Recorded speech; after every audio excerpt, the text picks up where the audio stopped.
Turn-based combat has been a hallmark of JRPGs since their inception. From the NES to PlayStation 5, developers have continually experimented with new mechanics to make each battle more strategic and engaging.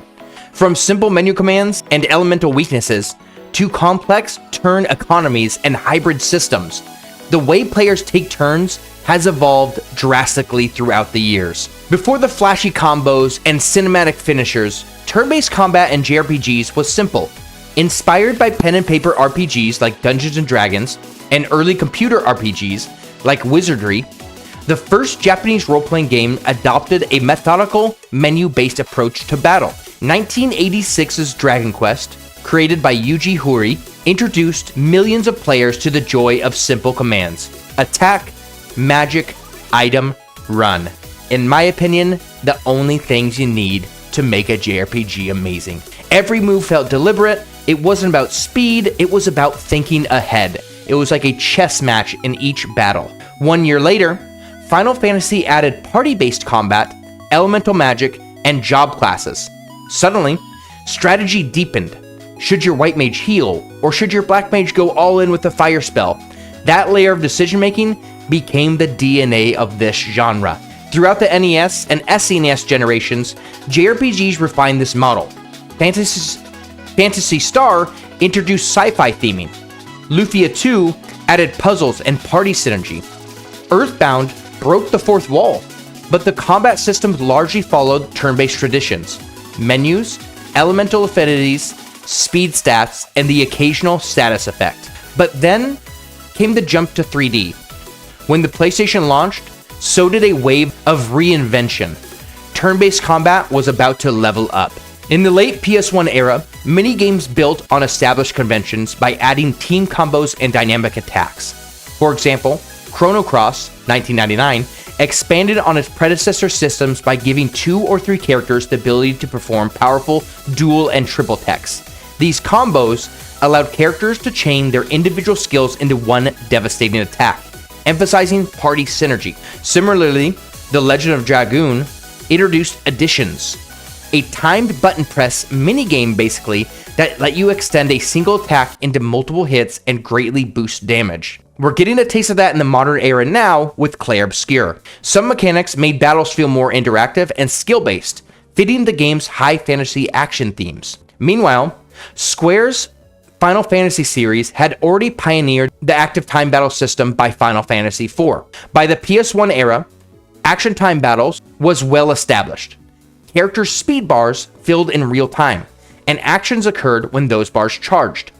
The player could still choose actions from a menu, but when they executed depending on each character's agility stat and the ATB gauge. This added insurgency to decision making, since making moves and casting spells caused delays before the next action. I do want to point out that Dragon Quest games stuck purely to sequential turns, but later entries also introduced front-to-back party formations and elemental interactions to shape strategy, but they never left the original turn-based era. Flipping into the PS2 era now, the PS2 era brought one of the most famous innovations.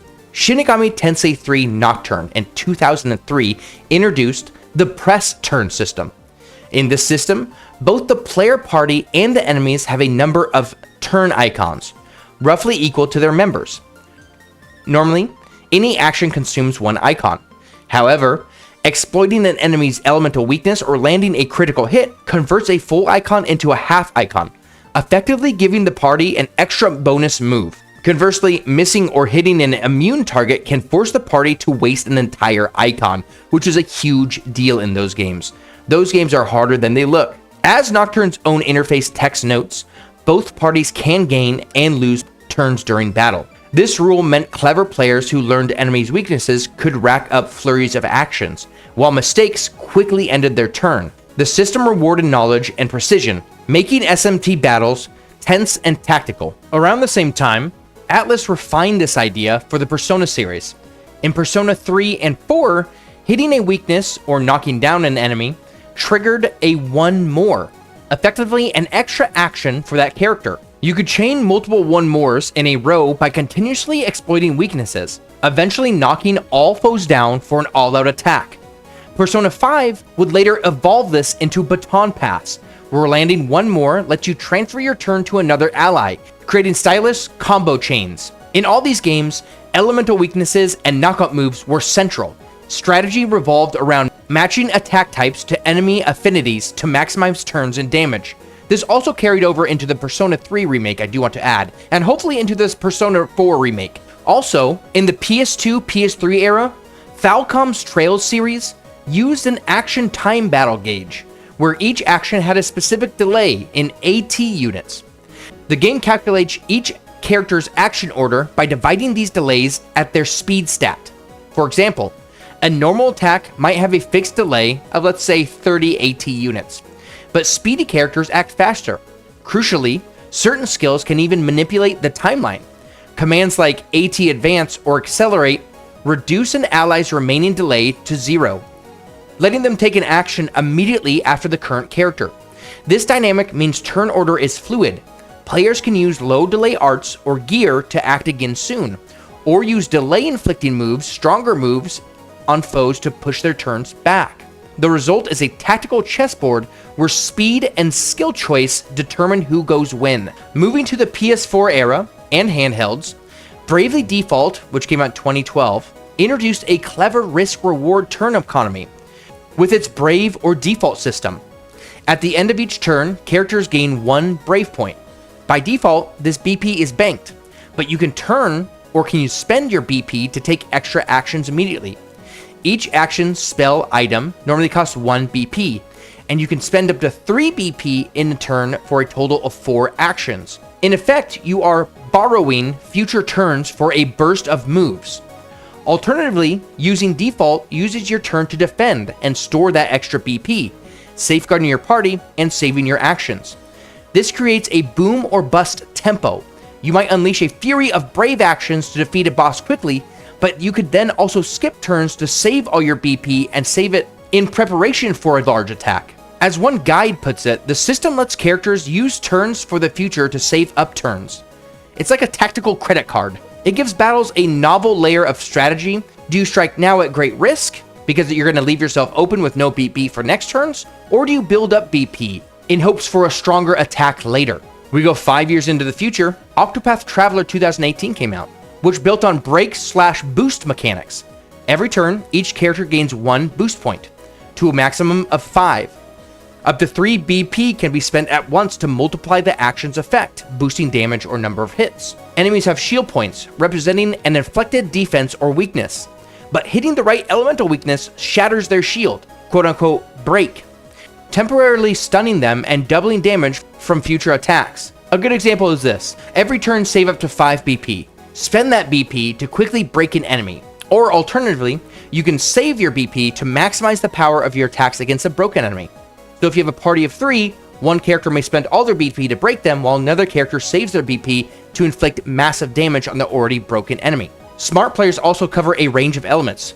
The game suggests assembling a team with varied elemental attacks. You'll be able to get those crucial breaks more reliably. In practice, Octopath's system forces you to plan when to break and when to boost. It's a rhythmic dance of resource management that keeps encounters engaging. To talk about other series in this era of time, there were other series like the Tales series or the Star Ocean series. They continued using more real-time action combat rather than strict turns. These are hybrids where you can move freely around the field, but still charge up special moves. Kind of like Final Fantasy VII Remake system, but a little more fluid. It's not strictly turn-based. They reflect the genre's experimentation with blending action and strategy. It actually came out very well. I actually like Tales and Star Ocean a little bit more than Final Fantasy VII Remake's combat, especially the newest Final Fantasy VII Remake. I really didn't like that combat. It just felt like button mashing. Speaking of which, Final Fantasy itself flirted with real-time elements on consoles. Final Fantasy XIII, for example, was mostly ATB gauge, but allowed for on-the-fly switching in battle, with different roles to adopt strategy. More notably, Final Fantasy VII Remake combined real-time hack and slash with a pause to command ATB gauge. You control one character in real time, use basic attacks and dodges, but filling your ATB gauge lets you freeze action by opening the command menu in tactical mode. In tactical mode, time almost stops and you can select magic items and abilities. It's basically action combat, and then when you want to use an ability or an item, it switches to turn-based combat. This hybrid lets Final Fantasy VII Remake keep the cinematic action feel while still preserving turn-based decision-making for special moves. It actually did a pretty good job. It wasn't my favorite at the job. I really wish it was more turn-based, especially in the newest one. I don't know what they changed about the battle system in the second remake that came out of it, part 2 of Final Fantasy VII Remake. I didn't like it as much as the first one. I remember being really impressed with the first remake, but the second one, something just fell off. I feel like they changed it a little. I could be totally wrong. Maybe it's just because the lack of time, the time in between when I played both of them. I played both of them on release, so it was quite some time before I caught up to them, but let me know in the comments if you also feel like there's something different there. This brings us to actually the current era, the PS5 era. New JRPGs continue to experiment. Clair Obscur Exhibition 33 has to be mentioned. It's described as gameplay as a reactive turn-based combat. Fundamentally, turn-based, but augmented with real-time dodging and parrying. It kind of took the gameplay elements from Legend of Dragoon, but also the counter abilities from something like Sekiro or Dark Souls, but still kept everything very turn-based. Its marketing highlights that you can open an active dimension in combat, dodging, parrying, and countering in real time, while executing traditional actions. You chain combos by timing attacks, and you even aim at enemies' weak points freely. In other words, Clair Obscur marries the best of both worlds. You still pick moves from a menu, but you can actively dodge enemy attacks in real time to create counterattacks. This fusion showcases how turn-based JRPGs are adopting quality of life and engagement features without abandoning strategy. This is a great example. In my opinion, I absolutely love Clair Obscur's combat. The only problem with it is it's hard like Dark Souls. So in the eyes of someone whose first JRPG experience is Clair Obscur, might be very frustrated or annoyed with how hard the combat is on normal mode and might have to reduce it to easy mode. I like it a lot, but it adds a lot of stress to the JRPG genre that I think a lot of people in the genre wouldn't appreciate as much. But for me personally, absolutely love it. Do I think this should be the norm in all JRPGs? Definitely not. Across all these examples, we see how much new mechanics contributed to a game's identity and to the genre's trends. Systems like Press Turn made SMT famous for its punishing yet rewarding difficulty, forcing players to learn enemy designs. Persona's One More and Baton Pass emphasizes flashy, momentum-driven battles. Bravely Default's risk versus reward economy became its hallmark, giving the game a unique tactical flavor. Chrono's dual/triple techs and Legend of Dragoon's additions made turn-based fights feel extremely hands-on. Trail's ATB bars created a sense of predictability you can manipulate, reflecting the series' chess-like combat. Octopath's break/boost mechanics turned every fight into a puzzle about resource timing. Over time, the trend has been toward giving players more control and decision-making nuance. Elemental weakness mechanics still reward careful setup, whether through Press Turn or Octopath's Break, while turn manipulation systems like Trail's AT Delay or Bravely's BP or Persona's Baton Pass let players shape the flow of battle. The hybrid approaches like Final Fantasy VII Remake or Clair Obscur show that even as games adapt modern action semblances, the strategic core of turn-based combat remains valued. By evolving these mechanics, each JRPG keeps the genre fresh while paying homage to its turn-based roots. But as for now, I'm absorbing every little bit of everything I can in the JRPG genre. My friends, we are in the peak of gaming. We haven't seen gaming like this since the PS2 era. And I know there's a lot of negative critiques out online, but think about the era we're in, absorb everything we can, and enjoy your gaming JRPG experience because this is so good for us. We are in a renaissance right now. Thank you everyone for watching. This is Toad Knight JRPG. Please like and subscribe if you guys enjoy my content. More videos like this to come. It really helps with my channel when you like and subscribe. I am a smaller channel. And if you want to check out my other channel, GG Files, that's where I do all my story content. If you guys want to see more videos on story, that covers a wide range of games, not just JRPGs. But yeah, thank you guys for watching, and I will see you in the next video.